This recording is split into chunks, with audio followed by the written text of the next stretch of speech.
Bom dia a todos. Nós estamos dando início ao novo ciclo de videoconferências do nosso Núcleo de Estudos em Saúde, Medicina e Especialidade da Faculdade de Medicina da Universidade Federal Fluminense, em Niterói, no Rio de Janeiro. Desta vez, nós temos como convidado hoje o nosso amigo, dileto companheiro, Sérgio Thyssen, que se propôs mais uma vez estar conosco neste momento, compartilhando conosco seus conhecimentos, a sua vasta experiência. Que Deus o ilumine, o ampare nesse momento. O Dr. Sérgio Thyssen, ele é médico e ex-professor de medicina da Universidade Federal Fluminense e da Faculdade de Medicina da Fundação Técnica Educacional Sousa Marques, no Rio de Janeiro. Ministrou curso de extensão universitária nos hospitais de cardiologia de Laranjeiras, no Hospital dos Servidores do Estado do Rio de Janeiro e no Hospital de Ipanema, também do Ministério da Saúde. É diplomado em Física pela Universidade Federal do Rio de Janeiro, especializado em Solid State Physics, magnetismo e supercondutividade. E ele falará hoje conosco sobre magnetismo, mediunidade e medicina. Então, doutor Thyssen, muito obrigado por você estar aqui conosco. Como sempre nós fazemos, vamos iniciar o nosso estudo com a prece de agradecimento ao nosso Criador. Que Deus, o nosso Pai amado, que o nosso Senhor Jesus Cristo, que tanto nos auxilia, nos ampara na transformação moral das nossas vidas, permita que o nosso irmão possa ser iluminado, amparado, inspirado pelo alto, no sentido de que possa transmitir para todos nós que aqui estamos o conhecimento necessário.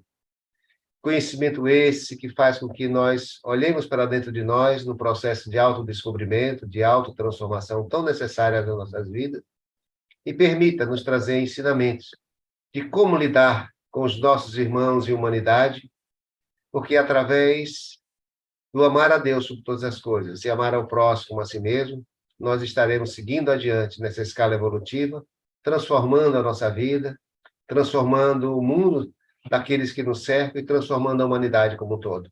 Uma pequena partícula de todo esse processo. Que Deus nos ilumine, nos abençoe e nos ampare a todos. Sérgio, por gentileza, pode ficar à vontade, a palavra é sua. Muito bem, Genilson. Muito bom dia para você, bom dia para todos os amigos que já estão nos acompanhando ou que nos acompanharão mais adiante. Eu queria te agradecer pelo amável convite, é sempre uma alegria nós estarmos juntos. Eu te cumprimento sempre pelo teu excelente trabalho na universidade, buscando, né, esta união tão importante entre espiritualidade e medicina, algo que já é realidade no mundo inteiro e que vai naturalmente crescendo, né, a cada intervalo de tempo. Muito bem, meus amigos. O nosso tema hoje, ele é um tema que envolve muitos aspectos, né? Então, quando nós falamos em magnetismo, mediunidade e medicina, é importante nós ressaltarmos que cada um destes itens, ele é como que uma ciência própria, não é? Então, a nossa ideia é de recordarmos algumas questões sobre cada um deles, né? E buscando alguma coisa que seja proveitosa para nós podermos crescer um pouquinho, como o Genilson falou, no sentido da ciência universal, no sentido de também, através dela, como que buscarmos as virtudes espirituais. Então, uma primeira ideia é a ideia sempre recordável sobre que mundo é este. O planeta Terra não é um exemplo nem de mundo, nem de humanidade, no sentido de referência, porque é como se aqui nós vivêssemos um contexto especial por causa das nossas condições morais, espirituais, da nossa história longa por milhares e milhares de anos, dezenas, centenas de milênios, peregrinando neste mundo sob a direção e o governo, como os espíritas conhecem, do Divino Mestre Jesus. Então, estes três temas, na verdade, magnetismo, mediunidade e medicina, se aplicam muito, não é, à nossa realidade. Então, uma primeira ideia é a ideia de que no universo de Deus, na criação como um todo, e não poderia ser diferente em tudo que diga respeito ao planeta Terra e à natureza por aqui, nós temos, estudando pela física, nós temos 4 grandes forças ou interações. Elas estão distribuídas por todo o grande universo. Uma delas é a força nuclear forte. É a mais forte, aliás, de todas. Existe a força nuclear fraca, muito débil e que explica certos fenômenos da natureza do universo. Então, a energia nuclear, a física nuclear é algo novo, que nós só conhecemos depois que surgiu a física moderna, a mecânica quântica, a teoria da relatividade de Einstein. Então, surgiu a física nuclear, que é hoje uma especialidade dentro da física, seja de curso de graduação, de pós-graduação e assim por diante. Além dessas duas forças que têm a ver com a intimidade do núcleo atômico, portanto, falando-se de dezenas de átomos diferentes da natureza da Terra e do universo, existe esse estudo que é a chamada física nuclear, por causa das forças nucleares fortes e fracas.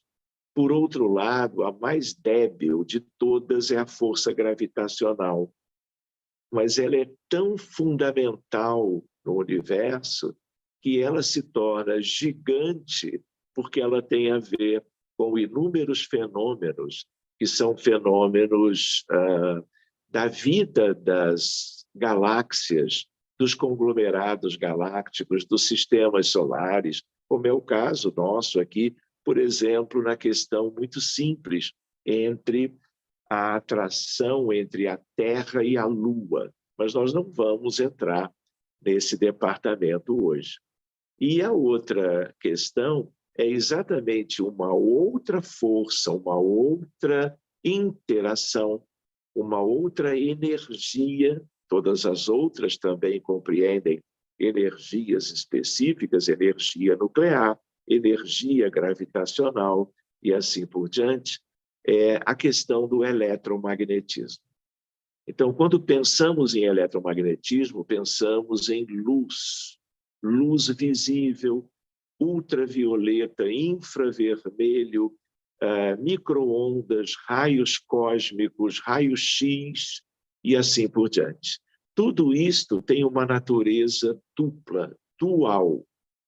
São todos em comum com aspectos do tipo as energias ou as forças ou interações eletromagnéticas, por terem uma natureza ondulatória, elas se espalham a partir da sua emissão por uma fonte qualquer, na Terra ou no grande universo.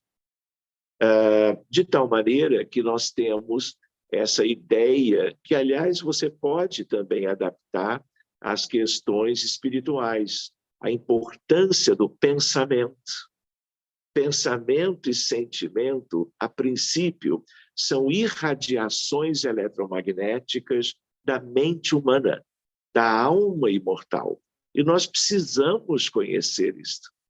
Precisamos conhecer num sentido geral da ciência da vida, mas também muito por causa das questões da medicina, que é um dos nossos itens hoje de reflexões e é algo que tem a ver com toda a vida na Terra, porque doença, saúde, recuperação, sinais e sintomas, curas, tudo isso importa para nós, porque nós somos, quando encarnados e desencarnados, aqueles que adoecem com frequência. Então, a história da medicina tem quase 6.000 anos, desde Imhotep no Egito até hoje, de tal maneira que é tudo em função de uma característica da vida humana por aqui, o adoecimento. E havendo a doença, existe sofrimento. E quando há sofrimento, há sempre uma tendência e uma busca em termos de recuperação, para alívio dos sinais e sintomas, alívio do sofrimento, se possível, cura. Então, voltando ao que nós estávamos comentando, nós temos que lembrar que eletromagnetismo é algo que tem uma importância enorme no grande universo, é divino em todas as suas expressões, como são divinos os outros itens que nós abordamos. Então, além da natureza ondulatória, por que em medicina isso tem um valor imenso? Porque na medida que nós temos milhares de doenças na Terra, porque somos predispostos a elas, somos vulneráveis ao adoecimento, isso tem raízes morais, raízes na vida atual, em vidas anteriores, no pretérito, nas múltiplas reencarnações que nós tivemos, em função do que nós temos pensado e sentido. Então, por exemplo, eu tenho diabetes mellitus, eu tenho hipertensão arterial sistêmica, eu tenho doença arterial coronariana, eu tenho o conjunto das neoplasias, que é uma outra maneira de você falar sobre o câncer. Câncer de um órgão, câncer de outro, com metástases, sem metástases, coisas mais simples, coisas bem complexas, demandando todo esse universo na Terra, toda uma série de avanços, pesquisas, investimentos, trabalho, para que possamos minimizar essas suas consequências. Nós não temos ideia de onde tudo isso surge. Nós conhecemos muito já sobre todas essas enfermidades e praticamente todas as outras, seja uma artrite reumatoide, seja um lúpus eritematoso sistêmico, seja qual for a doença, nós conhecemos muita coisa, mas nós não sabemos bem de onde isso surge. Por que intimamente isso ocorre? Na natureza biológica, que é a natureza aparente para os médicos e profissionais de saúde conhecerem a respeito dos seus enfermos. Enfermos esses que serão beneficiados pelas atitudes, escolhas, decisões dentro da ciência médica. Mas onde que a coisa começa, nós não sabemos. E tudo indica, não é? Que por mais que nós procuremos no corpo físico e até procuremos no corpo espiritual, que é o perispírito, ainda assim tudo indica que as raízes têm a ver com a essência da vida, que é a alma. E é a alma que pensa. Então, como existem pensamentos de boas frequências vibratórias, até de ótimas frequências vibratórias, em termos de elevação vibratória. Por outro lado, estamos reunidos na Terra espíritos muito imperfeitos, de tal maneira que nós temos transtornos mentais por todo lado, epidemias de depressão, de distúrbios de ansiedade generalizada, esquizofrenia, autismo, TDAH, pânico, dependência química, de tal maneira que todas essas questões também envolvem o pensamento, o sentimento. E tudo isto é eletromagnetismo. E, curiosamente, há, então, dentro da natureza dual, as irradiações das ondas eletromagnéticas, que, por sua vez, como o próprio nome diz, implica em magnetismo, de alguma forma. Nós também temos, dentro desse contexto da física simples, a natureza corpuscular, tanto da luz visível, como dos raios cósmicos ou do micro-ondas, do infravermelho ou do ultravioleta, como nós também temos a natureza corpuscular do pensamento. Então, o que acontece? Tudo que nós pensamos antes de irradiar-se, vamos dizer, para longe de nós, nós somos a fonte. Estejamos encarnados ou desencarnados, o processo é o mesmo. De tal maneira que tudo isso se espraia em velocidade próxima da luz, 300 mil quilômetros por segundo. Mas antes, por questão espacial, vai banhar a nossa natureza. Que natureza? O conjunto do que nós poderíamos chamar de alma, a essência da vida humana e até a essência da vida biológica em geral, em todas as suas múltiplas expressões, mas a ideia de envolver diretamente o perispírito,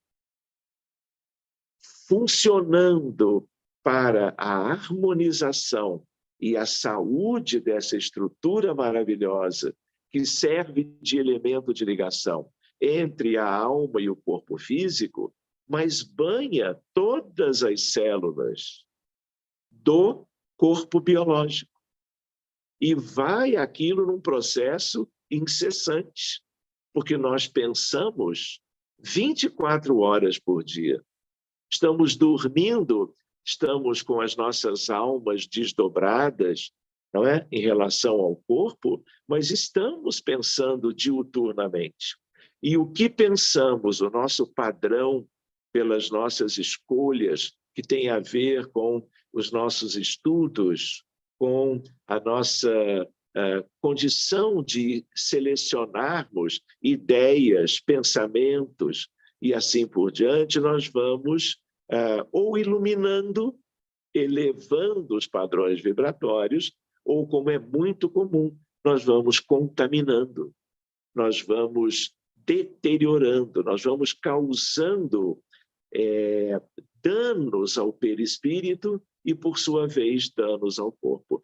Então, quando nós estudamos magnetismo, mediunidade e medicina, tem a ver com uma tendência de nós espiritualizarmos o conhecimento para uma medicina melhor, mais condizente com o progresso atual da humanidade.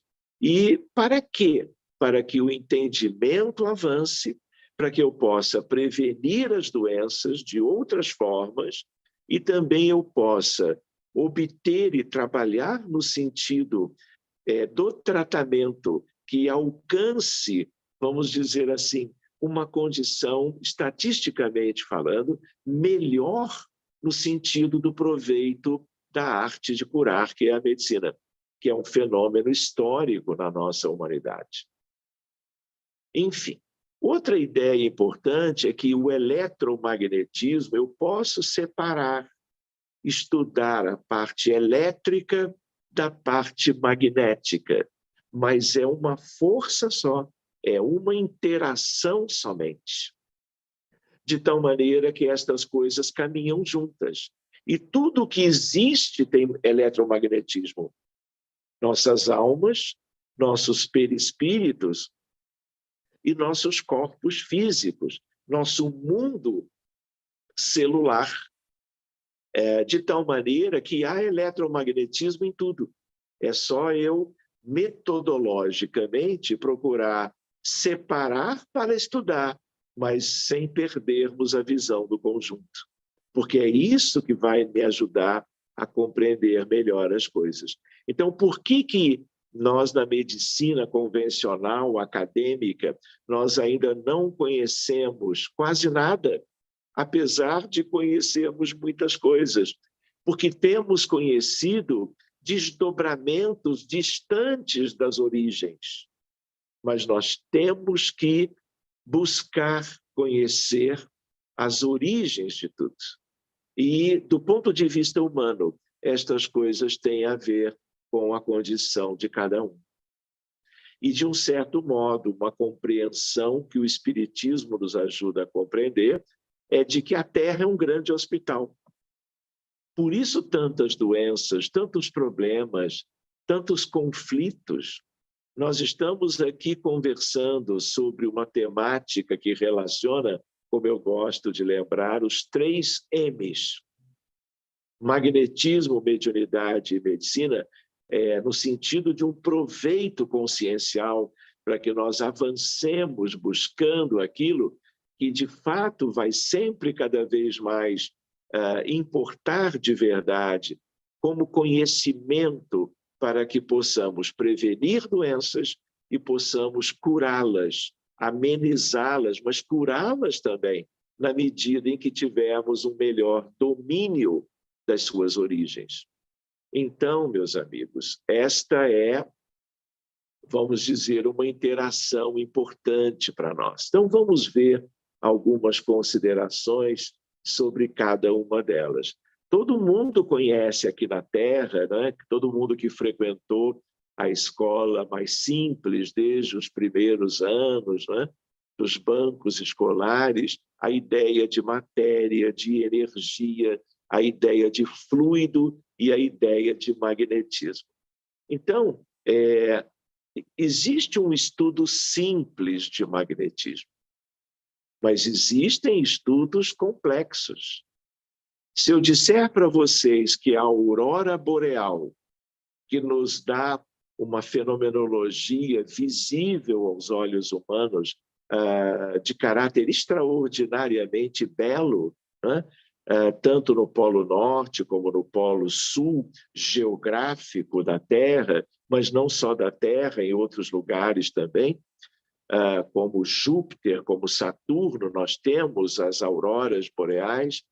É um fenômeno magnético. Ele importa para nós relativamente, porque a ciência humana da Terra estuda a natureza daqui e a natureza ampla do universo. Não é? E cada vez mais esse processo é irrefreável, porque o que acontece longe tem repercussões por aqui. O que acontece aqui pode também ocorrer muito longe daqui. Então, se é verdade que nós somos seres terrenos, porque vivemos neste mundo que é a Terra, nós também somos seres do universo.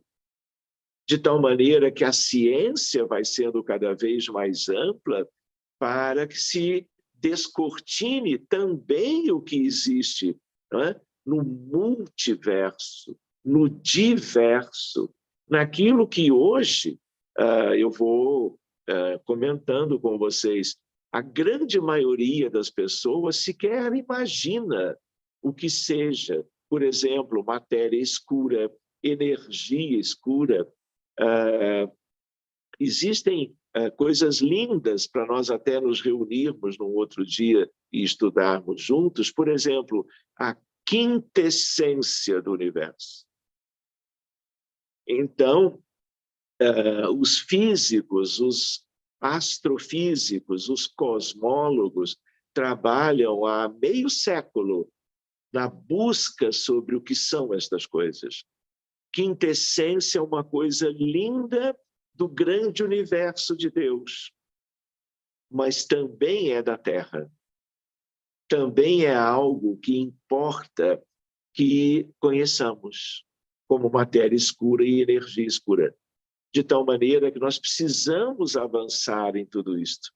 De tal maneira que física, seja a física clássica, mas muito mais a física moderna e a medicina, a espiritualidade, tudo isto tem elementos em comum. E nós vamos, hoje em dia, e já há muito tempo, estudando tudo isto em separado. porque nós não temos muita condição de já vermos isto tudo como um grande conjunto, como de fato isto é.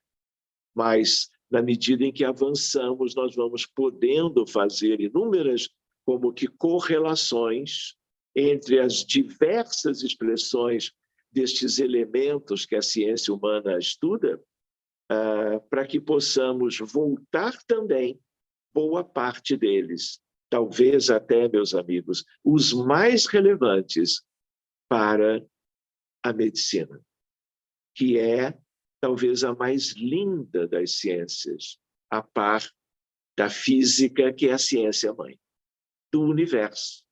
Então, esta é uma ideia que poderá nos acompanhar. Então, assim como existem uma lista de energias diferentes, existem os efeitos de cada uma.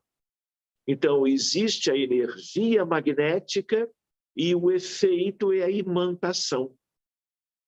Existe a energia do pensamento e existem as consequências disso a partir das energias mentais, que são tudo de mais importante da vida humana em qualquer lugar do planeta Terra e do grande universo.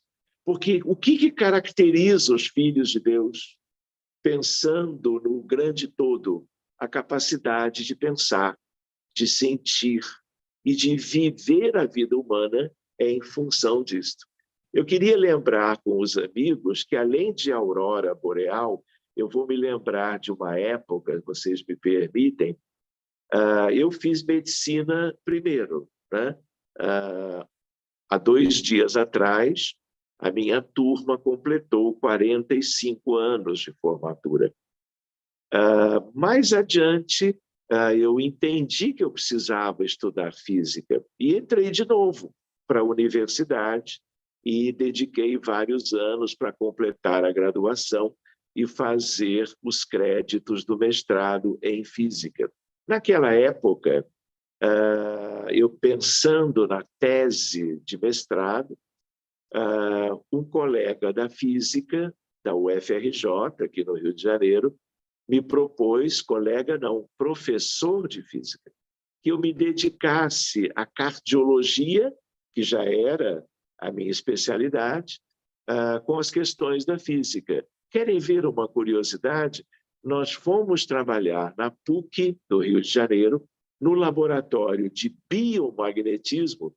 Vocês todos conhecem o eletrocardiograma, que é um dispositivo para você registrar o eletrocardiograma, que é o resultado gráfico das atividades elétricas espontâneas do coração humano. Só que, como era um projeto de pesquisa para algo novo, nós trabalhávamos, foram 2 anos e meio, na magnetocardiografia. Porque como o eletromagnetismo é uma coisa só, nos mecanismos de estudo eu posso me deter no equivalente elétrico. Mas se eu quiser, eu busco trabalhar o equivalente magnético do eletromagnetismo. E foi o que eu fiz. E aí nós medíamos o campo magnético do coração humano de pessoas normais e de pacientes com problemas cardiovasculares, que eu levava da Santa Casa do Rio de Janeiro e do Instituto de Cardiologia de Laranjeiras para o laboratório de biomagnetismo da PUC. E aí nós usávamos bobinas supercondutoras, que é um artefato, não é? uma construção linda, né?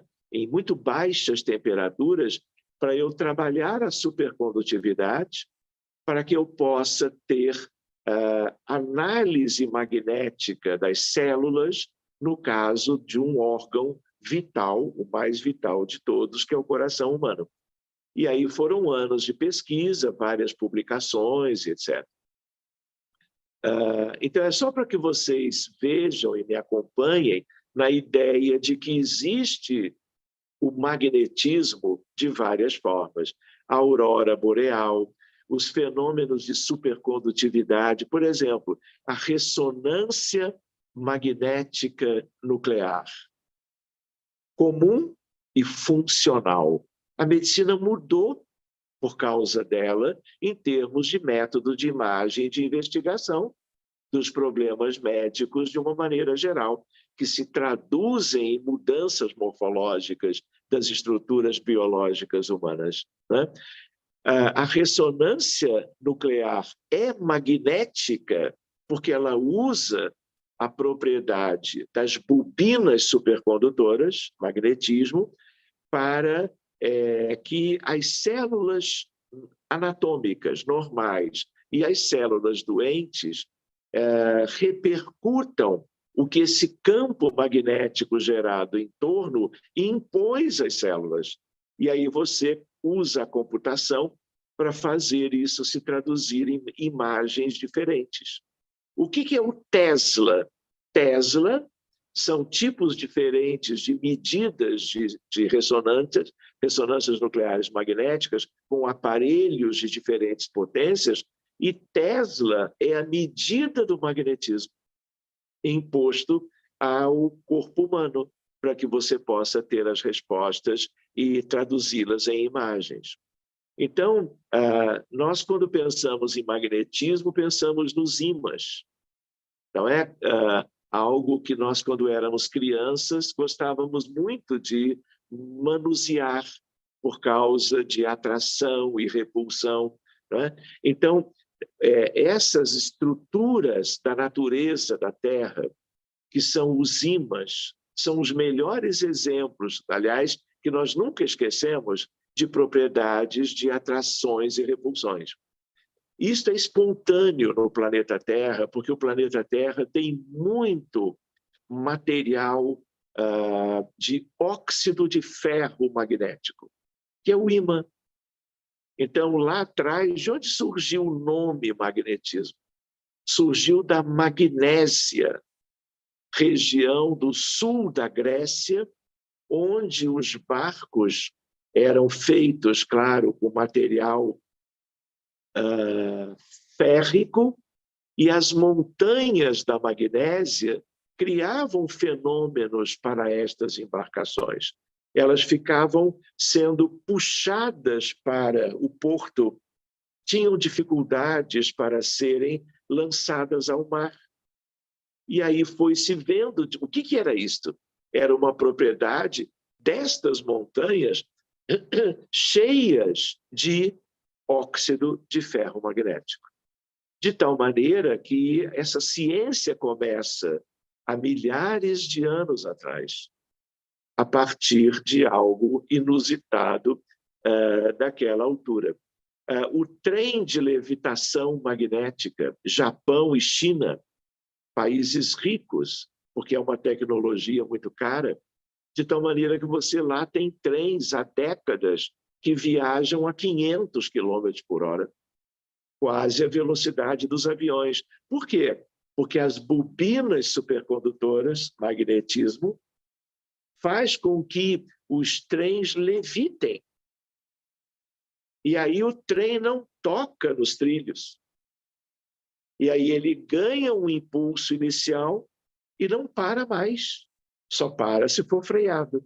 Então ele pode não ter contato com os trilhos, não tem atrito, não tem perda, consumo de energia por causa disso, e aí pode alcançar velocidades muito grandes.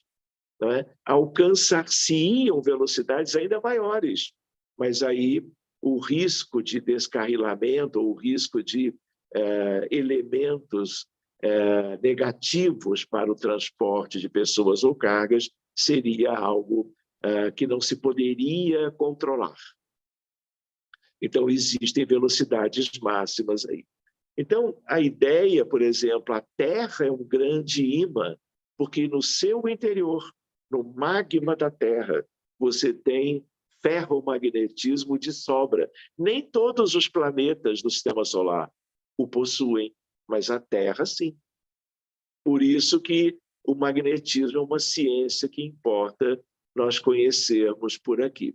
Outra ideia, então, que é uma ideia bacana para nós, é que existe o magnetismo mineral, que é o magnetismo das peças, dos ímãs.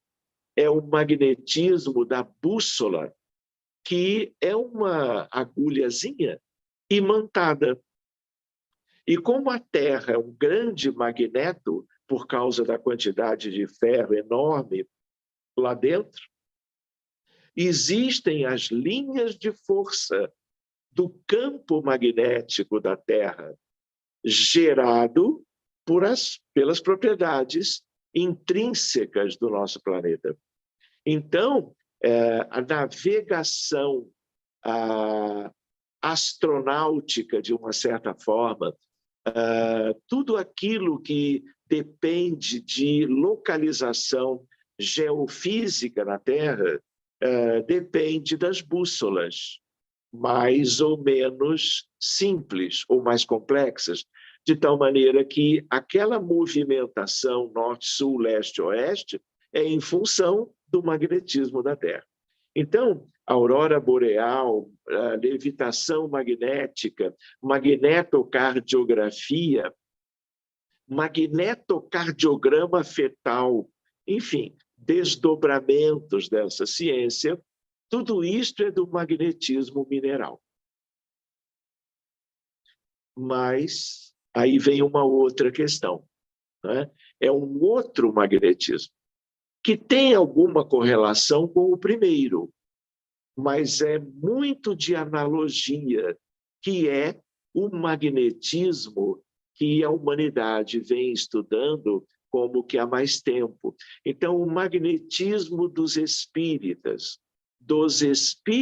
desencarnados, o magnetismo dos espiritualistas, dos magnetizadores, desde antes de Mesmer, Franz Anton Mesmer, mas, sobretudo, a partir dele, esse é um outro magnetismo.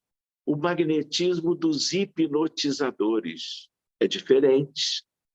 É o mesmo, com nuances diferentes, mas é um outro magnetismo. É como se eu devesse não utilizar a mesma palavra para os dois, porque eles têm questões muito bem definidas, cada um. Existem relações entre os dois? Existem. Possíveis e estudáveis? Sim, mas são coisas diferentes. Então, por exemplo, quando Franz Anton Mesmer, médico austríaco, que viveu entre Viena e Paris toda a sua vida, ele era um médico diferente, porque ele começava a notar que quando ele dialogava com os pacientes, quando ele cuidava de, por exemplo, senhoras com crises histéricas, né, completamente fora do âmbito da normalidade, ele, além de dialogar, de acolher, ele impunha as mãos. E, na medida que ele impunha as mãos, ele tinha resultados diferentes. E ele foi se dedicando a isso tudo. E foi obtendo resultados. Mas, na época, já havia uma medicina, vamos dizer assim, preocupada com o embasamento científico. De tal maneira que ele foi muito criticado. Ele não foi aceito nos primeiros tempos do seu trabalho. Foi sendo aceito depois. Se eu visito, como fui 2 vezes, a Universidade de Viena, por causa de eventos dentro do magnetismo da física moderna, né? Você tem uma estátua homenageando Mesmer. Por quê? Porque ele trouxe uma contribuição inestimável para a ciência como um todo, mas trabalhando a questão de um magnetismo que eu até poderia colocar entre aspas, deixando-o dos ímãs da aurora boreal e do trem e da ressonância, da supercondutividade, sem as aspas, e deixando este outro. Por exemplo, na liturgia, nas igrejas, nos templos de boa vontade, a água magnetizada dos espíritas e espiritualistas, a água benta dos católicos. Há questões análogas a este magnetismo que nós estamos comentando e colocando, por enquanto, com aspas. A ideia das benzedeiras, das curandeiras, de pessoas, homens ou mulheres, que, diante de problemas médicos da comunidade, tornaram-se conhecidas porque elas impõem as mãos, fazem uma oração dentro da sua crença e dentro de uma simplicidade invejável. Elas curam de uma maneira linda, por exemplo, úlceras de perna, úlceras varicosas por insuficiência venosa crônica, úlceras arteriais, úlceras isquêmicas de membros inferiores, de muito difícil recuperação, processos longos pela medicina convencional.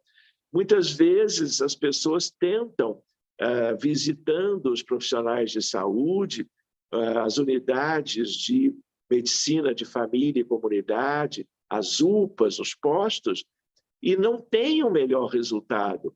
Tem, mas ele é muito a longo prazo. E aí alguém diz, olha, procure a Dona Maria lá em cima de, por exemplo, uma condição de elevação dentro de uma comunidade. A pessoa sobe, é recebida e aquela benzedeira vai trabalhar. E aí, ao contrário daquela dificuldade até então, a cura se estabelece num prazo muito mais curto. Isso também é magnetismo. Então, de certa maneira, nós precisamos voltar as nossas atenções para isto.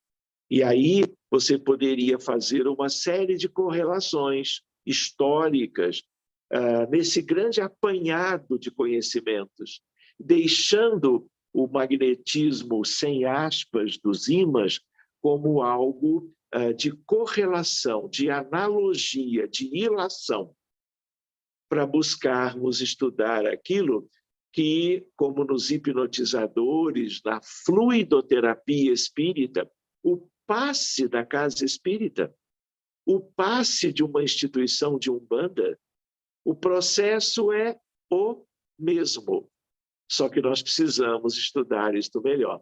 Então, são produtos das exteriorizações da mente humana. A mente humana voluntariamente mobiliza elementos dentro da riqueza fluídica, magnética, biológica, somática, celular, que de uma maneira simples nós poderíamos chamar de fluido vital. Então, meus amigos, fluido vital é algo extraordinário que a medicina, os médicos, os profissionais de saúde, naturalmente vão sendo convidados a estudar. Então, por exemplo, eu posso fazer uma medicina, como muitos fizeram ao longo dos milênios, apenas valorizando a ideia da mente humana e a ideia do corpo biológico, né? Sempre com uma noção, uma ideia, uma tendência de acreditar que tudo está no corpo. Então, a maioria dos médicos hoje no planeta Terra, e somos muitos, acreditam que só existe o corpo físico e todo e qualquer problema médico deva ser estudado, acompanhado, tratado a nível da biologia humana. De tal maneira que esta é uma realidade. Mas cada vez mais nós estamos sendo convidados, até pela insuficiência dos resultados, com a medicina que visa apenas o corpo físico. Nós temos que visar o corpo físico, mas quando a nossa medicina não nos traz resultados que potencialmente poderiam ser muito melhores, eu preciso ver o que está me faltando, o que eu não conheço ainda, para que eu possa compreender melhor toda essa realidade e eu possa ajudar melhor os pacientes. Então, por exemplo, nós temos o corpo, nós temos uma série de corpos intermediários, que no conjunto a doutrina espírita chama de perispírito, e nós temos a essência da vida, que é a alma imortal, o espírito eterno. Nós não somos a vida do corpo. O corpo é uma vestimenta que toda hora adoece de problemas simples, de curta duração, benignos, mas volta e meia de problemas muito graves, geradores de muito sofrimento e até da desencarnação ou da morte física. Mas a vida humana não é o corpo. O corpo é uma roupa, algo transitório que você toma uma nova quando você renasce na Terra e ao longo de décadas na vida humana convencional da maioria, algum tempo depois, décadas adiante, você morre, não é? Porque aquele corpo já não atende às características para a manutenção da vida, seja por um acidente grave qualquer, seja pela própria perda das condições vitais ao longo de muitas dezenas de anos. Mas o espírito sobrevive. Então, a essência é a alma ou o espírito. O corpo é a vestimenta grosseira, mas entre os dois é uma ciência importante. É a chave, o perispírito, de inúmeros problemas médicos. A medicina do porvir, do amanhã, logo ali adiante, já estamos nesta fronteira, nós vamos estudar perispírito na faculdade de medicina, seja da Universidade Federal Fluminense, da UFRJ, seja da Duke University, da Harvard Medical School, de Cambridge, seja o que for. Por quê? Nós estamos solicitando esse conhecimento. E os pesquisadores vão incorporando isso tudo, a medicina de um modo geral, e isso vai sendo passado no futuro para as gerações futuras dos médicos durante a graduação, durante os diferentes tipos de pós-graduação, quando isto será objeto de teses de mestrado, doutorado, pós-doutorado e assim por diante. Por quê? Porque as nossas próprias deficiências na medicina convencional de hoje solicitam esse conhecimento. Então, por exemplo, duplo etérico é uma estrutura no íntimo do corpo físico, não é espiritual, mas ela não é palpável com facilidade. Ela vive no interior das células, dos tecidos orgânicos, dos órgãos humanos e dos sistemas orgânicos. Então, o que acontece? É o fluido, a energia que mantém a vida. Então, o que acontece? Muitas pessoas, desde Paracelso, um dos pais da medicina, desde Imhotep no Egito, desde Hipócrates na Grécia, desde Samuel Hahnemann, o pai da homeopatia, todos eles conheceram isto. Disseram ou rotularam de maneiras um pouquinho diferentes, mas estavam falando de princípio vital, estavam falando de algo que apenas por não ser visível, até hoje, ele não vem sendo devidamente estudado.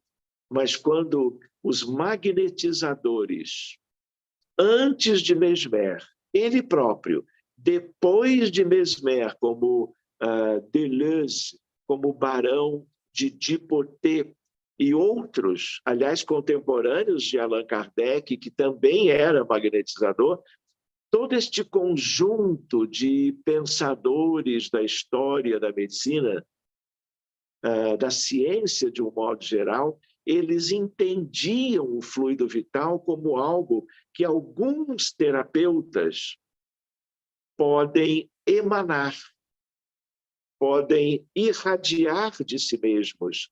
E esse elemento, mobilizado pela vontade do terapeuta, ele sai de si mesmos e vão ganhar a condição dos pacientes.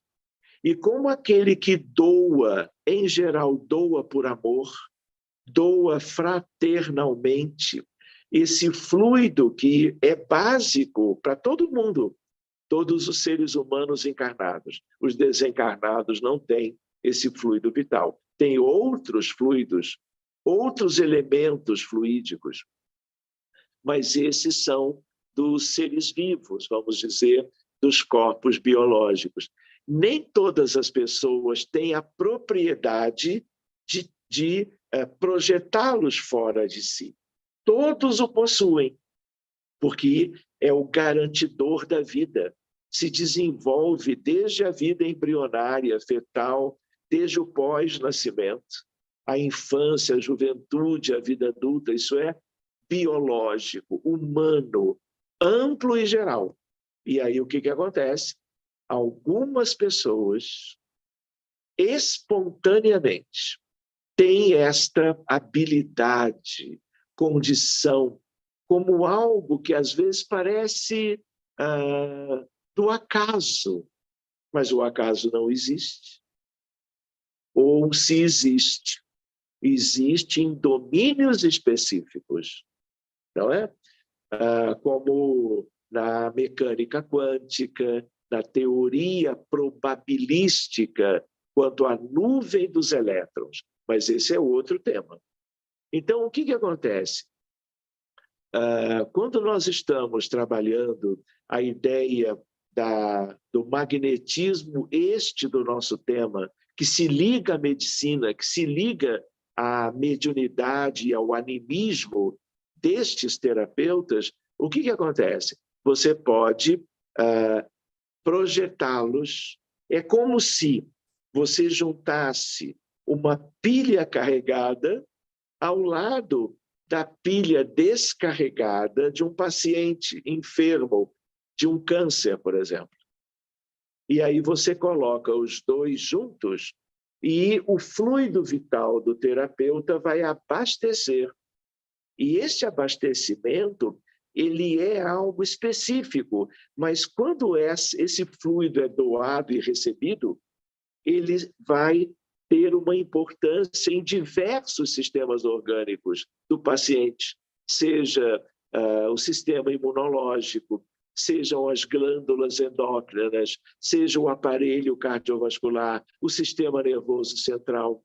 Por quê? Porque há uma relação do duplo etérico, onde esse fluido se organiza e se acumula com todos os outros sistemas. Então, por exemplo, é o que justifica uma especialidade médica pouco conhecida dos próprios médicos, psico-neuro-imunoendocrinologia. Qual é a raiz dessa união entre esses quatro elementos? O fluido magnético, o fluido vital, que está em todos. Então, não é todo mundo que tem condições de usá-lo terapeuticamente. Mas isto é como que treinável, isto é capaz de se desenvolver. É um processo pedagógico, educativo, para a formação de terapeutas quanto a estas possibilidades. O que não invalida, obviamente, e nunca se pensou nisto como uma substituição das coisas maravilhosas que a medicina historicamente conquistou ao longo de 5 milênios e meio. Então, meus amigos, nós temos aí algumas questões. Outra ideia curiosa, né, que nós poderíamos lembrar, valorizando, né, algumas figuras de pioneiros que viveram entre nós há mais tempo, como eu disse antes e depois de Mesmer, são como que convites a esse estudo. Então, eu não posso descuidar, por exemplo, como cardiologista, de estudar tudo sobre arritmias cardíacas, sobre febre reumática, doença arterial coronariana, miocardiopatias de um modo geral, dilatadas em particular. Eu não posso deixar de estudar sobre transplantes cardíacos, sobre pós-operatório de cirurgias cardíacas, sobre infarto do miocárdio. Então, a medicina acadêmica, ela é maravilhosa, graças a mentes brilhantes de colegas, homens e mulheres de toda a sua história, até hoje, até ontem, debruçando-se sobre pesquisas sérias para permitirem esse avanço. Não é? Nós aqui já vimos juntos com o Genilson a ideia de religiosidade e espiritualidade em medicina. Então, hoje, médicos de quaisquer especialidades que não estão despertos ainda para essa coisa extraordinária, especialmente no âmbito da psiquiatria e da cardiologia, mas não só, religiosidade, espiritualidade em medicina cresceu de uma maneira extraordinária. E veio para ficar. Então, os colegas que não estão se dedicando a isso, dedicar-se-ão mais adiante. Por quê? Porque é inevitável, porque os benefícios desta ideia para além da humanização, a espiritualização da medicina é algo de uma beleza imensa e é algo da medicina do futuro, medicina do corpo, medicina da alma, medicina holística, medicina integral, em que a visão de homem muda. E agora, com a nova visão de homem, de ser humano, eu preciso de uma medicina apropriada. É a mesma história que eu poderia fazer ou lembrar analogamente em relação à pedagogia. São muitas as pedagogias na história da educação da humanidade. Então, toda vez que eu tenho uma nova definição de homem e de mundo, eu posso criar uma nova pedagogia. Isso vem sendo feito ao longo da história, seja com Montessori, seja com Pestalozzi, seja com outros lindos, não é? Como da educação teosófica, né? Então, na medicina é análogo. Então, agora, quando eu vejo o ser humano espiritualmente falando, e o espiritualmente aqui não é no sentido religioso, é no sentido científico. Também, eu sei que ele é um corpo, eu sei que ele tem um perispírito, mas na essência ele é um espírito, uma alma. Eu preciso trabalhar isso tudo em conjunto. Querem ver uma outra questão? Nós estamos aqui na matéria, acreditando que na Terra tudo é apenas o que eu enxergo. Mas eu enxergo o mundo espiritual tanto quanto. Eu enxergo bilhões de espíritos humanos em esferas diferentes de vida e eles têm aparência humana.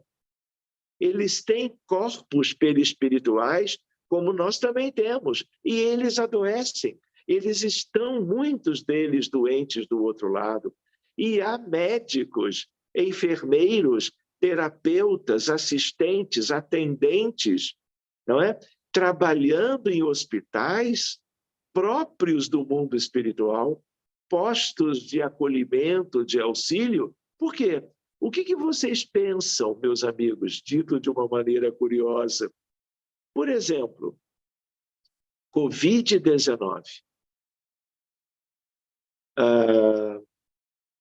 Milhões de pessoas morreram, desencarnaram nos 2 anos e meio de pandemia.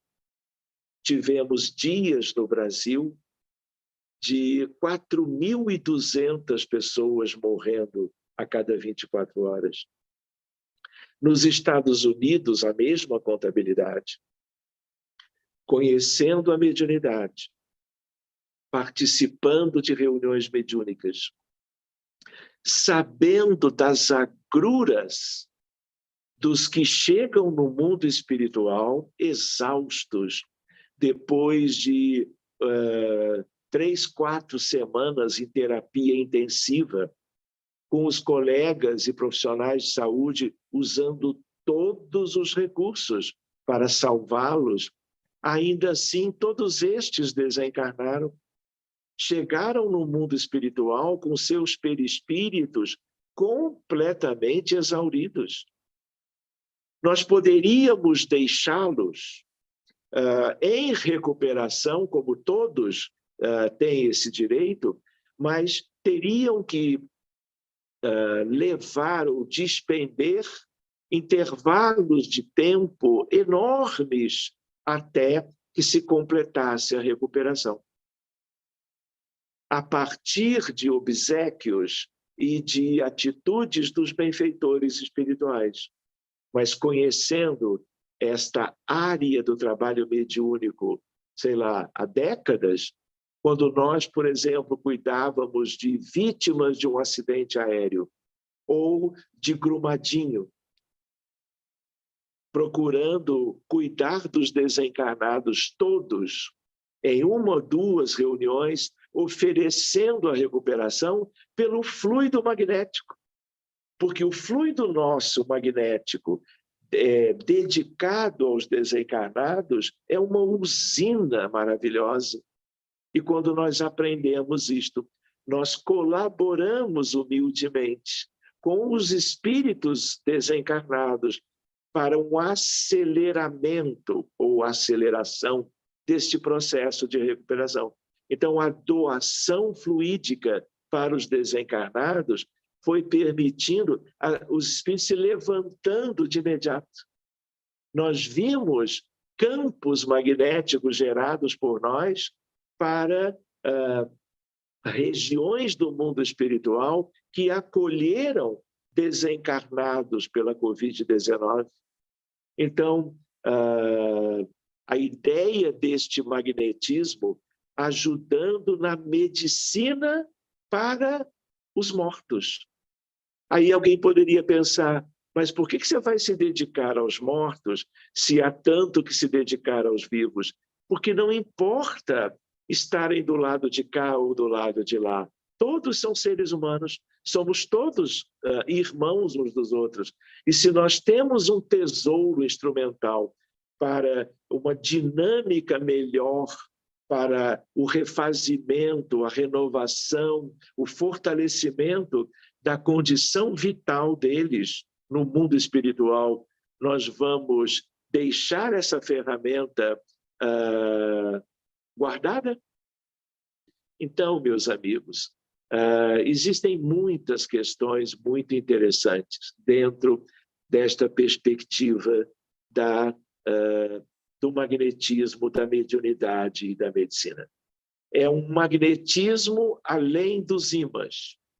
É uma mediunidade consagrada ao bem de encarnados e desencarnados. Só esse item é um tema para nós examinarmos mais adiante.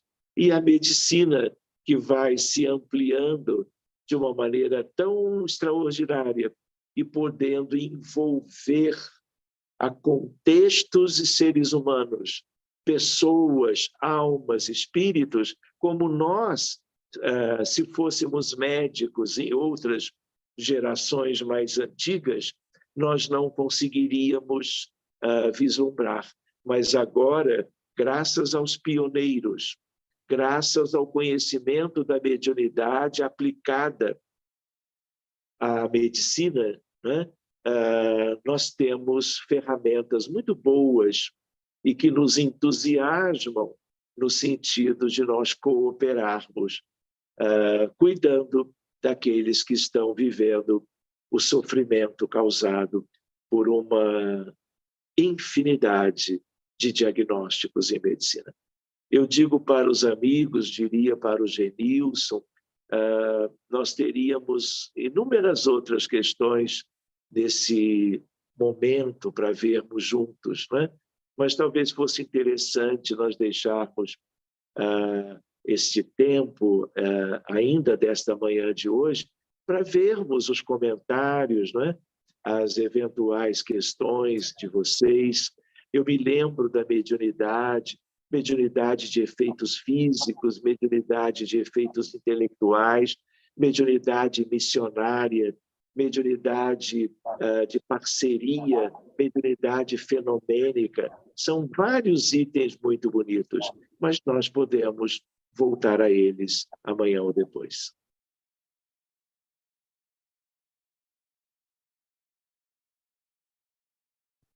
Sérgio, muito obrigado aí pelas suas observações, muito claras, muito concisas e, sobretudo, altamente elucidativa para todos nós. Eu iniciaria as perguntas que o pessoal coloca no chat, os comentários de agradecimento inicialmente por todos aqueles que estão conosco neste momento, e faria a seguinte observação. Nós sabemos, estamos vendo agora os trabalhos de Rupert Sheldrake em relação aos campos morfogenéticos. Como nós poderíamos, digamos assim, como poderíamos explicar os campos morfogenéticos à luz do magnetismo e da física moderna? Muito bem. Essa é uma questão muito bacana também. Nós lembramos de Sheldrake como um pioneiro, né, trazendo a ideia de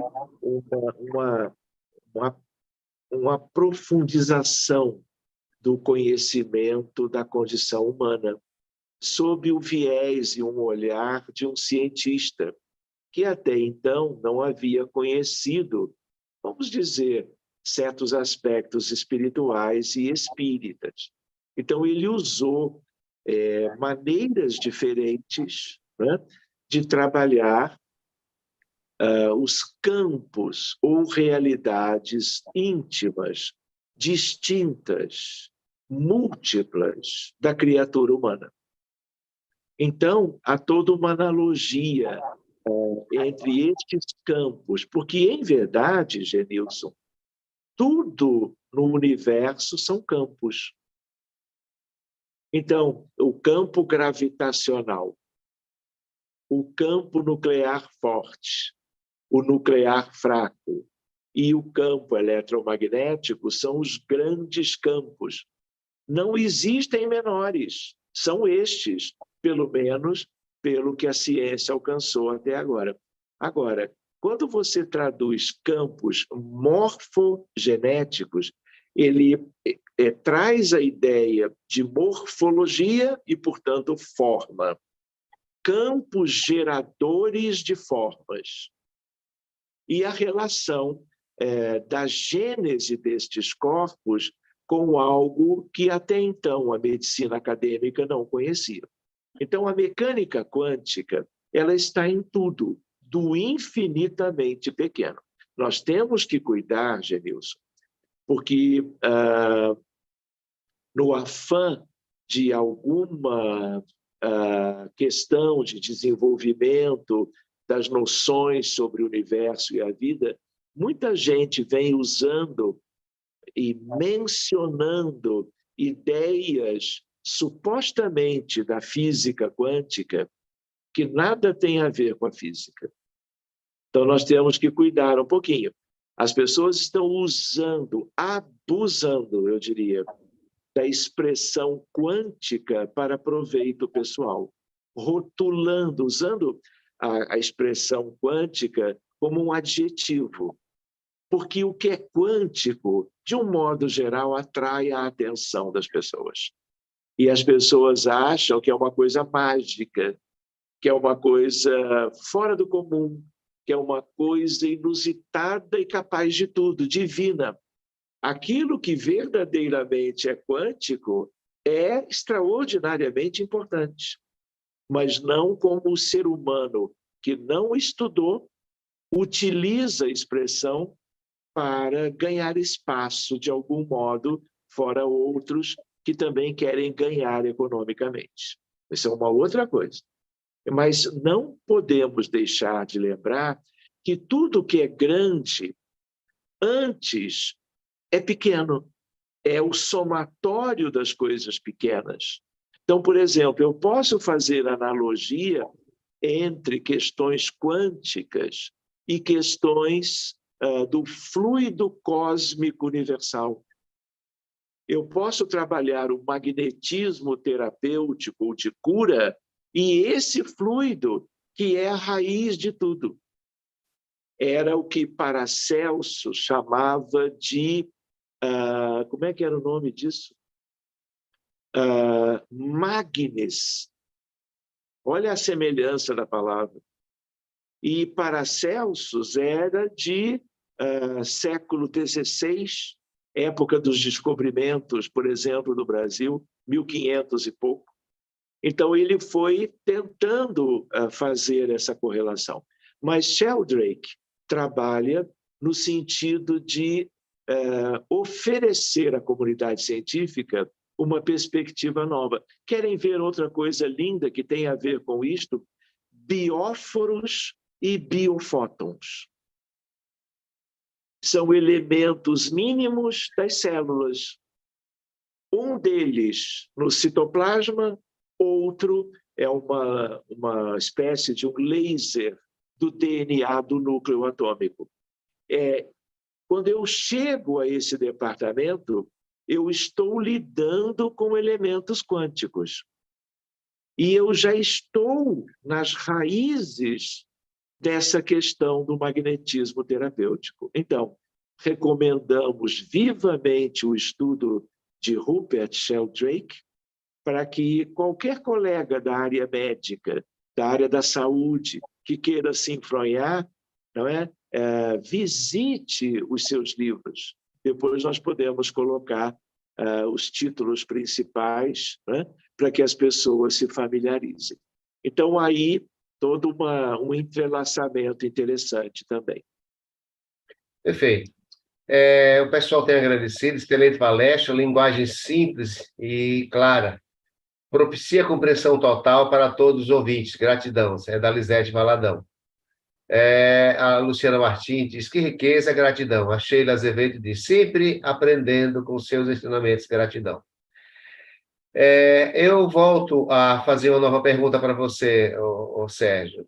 Perguntaria o seguinte, nós vemos nos fenômenos de arribação das aves no Nordeste, por exemplo, aquele bailar maravilhoso, e nós vemos também os cardumes de peixes, digamos, cardume de sardinhas, gigantescamente constituído por minúsculas espécimes de sardinhas e bailando, ou seja, se afastando completamente de predadores num bailar sincrônico, que não teria uma outra explicação que as ciências possam dar através de um campo, de uma teoria de campo aí que existe um núcleo central e que todos eles sejam vinculados. Como você poderia explicar, à luz do magnetismo e da física moderna também, esse quadro que nós estamos discutindo? Genilson, muito interessante essa questão também. Uma primeira ideia mais simples é a lembrança que vimos no início de que o planeta Terra ele é um grande magneto, ele é um grande ímã. Por quê? Porque ele tem nas suas entranhas, no magma da Terra, uma quantidade enorme de óxido de ferro magnético. Esse elemento da natureza, como é o elemento do ímã, ele tem uma circulação eletrônica dos elétrons que não para. E como não para e há circuito eletrônico, o circuito e o trânsito de elétrons gera corrente elétrica e gera campo magnético. E como é uma matéria diferente, ele segue mantendo isso. Então, eu posso olhar a Terra de longe e imaginá-la um grande ímã.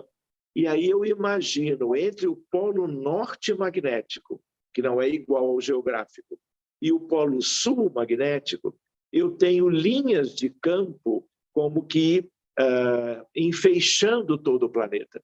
Então, por exemplo, as aves saem da Patagônia Argentina, Ushuaia, por exemplo, e elas, por questões biológicas, de acasalamento e por uma vida coletiva, eles saem lá do sul e vêm para a costa do Brasil.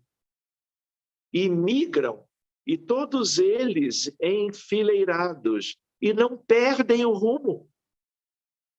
Por que não perdem o rumo? Porque no cérebro deles, e analogamente ao fenômeno que vocês perguntaram, você tem como que uma bússola. Você tem um elemento cerebral que é de todos da mesma espécie.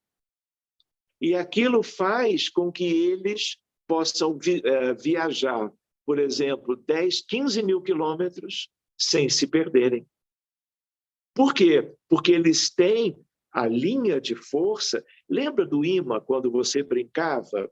Já estou te vendo, Genilson, brincando de ímã há pouco tempo atrás. E aí o que acontece?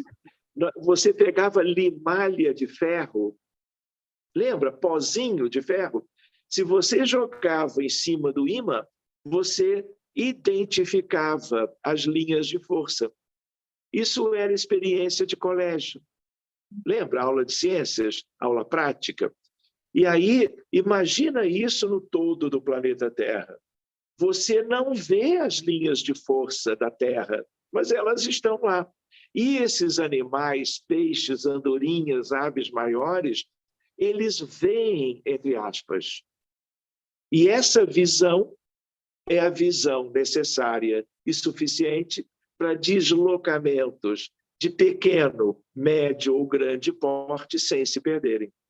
É porque eles têm sensores magnéticos no cérebro, dito de uma outra maneira. Posso me lembrar de algo contigo que a pergunta me fez recordar? Quando eu fazia física na UFRJ, aulas teóricas de manhã, de tarde, etc., na hora do recreio, Genilson, na hora do almoço, vamos dizer assim, eu e alguns colegas, nós fazíamos uns experimentos curiosos. Então, por exemplo, o passe, a imposição de mãos, é algo que tem a ver com doação fluídica, com ectoplasma, com fluido vital. E aí nós pegávamos placas de Peyer, que são aquelas plaquinhas de bacteriologia, e tínhamos bactérias magnéticas. Olha só, as bactérias magnéticas têm elementos férricos do óxido de ferro no núcleo delas. Bactéria é um ser unicelular que tem núcleo e citoplasma. E essas bactérias magnéticas são chamadas assim porque existem elementos ferrosos ou férricos ali dentro. O que nós fazíamos? Prece de abertura. Veja só. com a bobina supercondutora, usando a propriedade da supercondutividade. Lembra da ideia das pesquisas na PUC, procurando detectar campo? Nós detectávamos lá, antes do passe, qual era o padrão do campo magnético detectado espontaneamente, sem nenhuma mudança de nada no ambiente.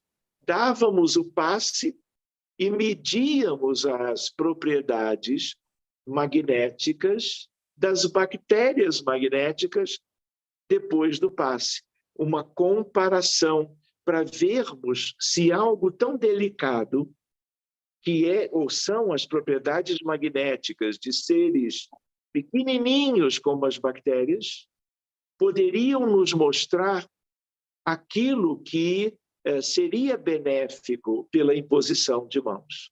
Imposição de mãos, não é, Genilson? Histórica, desde antes de Jesus, com ele, com Kardec e com aqueles que vão entendendo estas propriedades como benéficas.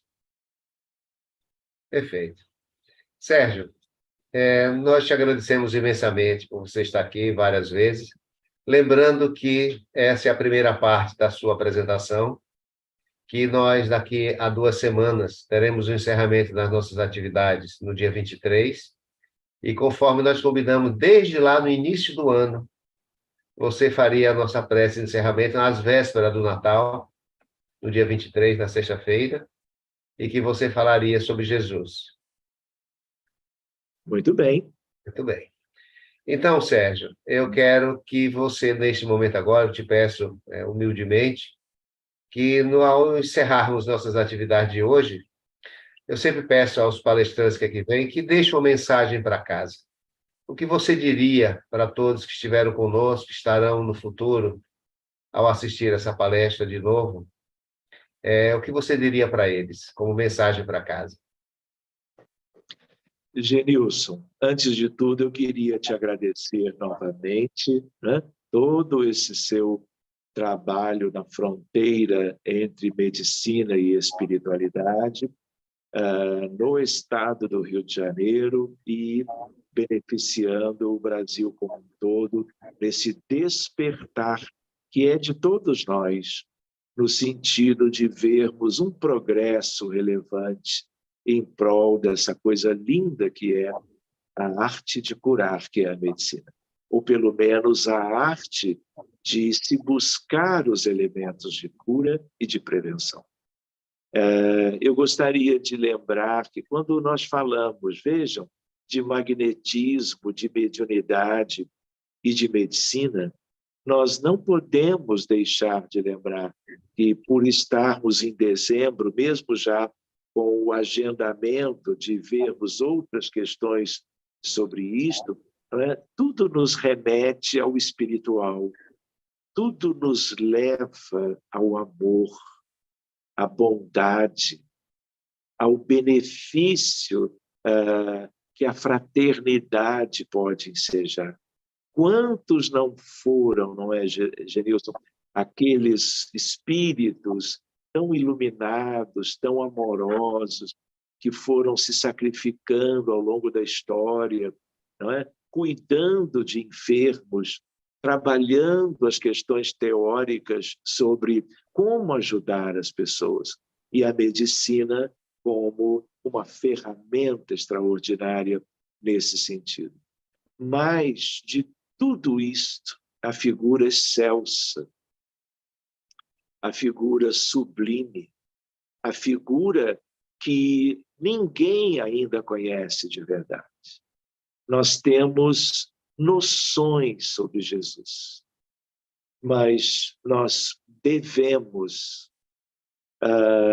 buscar conhecê-lo melhor, porque o principal talvez ainda esteja por vir. Mas nós precisamos crescer, nós precisamos deixar tantas coisas que são típicas da ilusão do mundo material. Nós estamos ainda como que perdidos pela matéria pelo invólucro que nos tem mantido ainda muito distantes da essência do conhecimento. Eu aprendi com certos espíritos, quando eles diziam, olha, todo e qualquer filho ou filha de Deus no grande universo precisa crescer em ciência universal como uma asa maravilhosa do conhecimento e em bondade, amor e caridade. A asa que nós ainda a temos muito tímida no nosso desenvolvimento.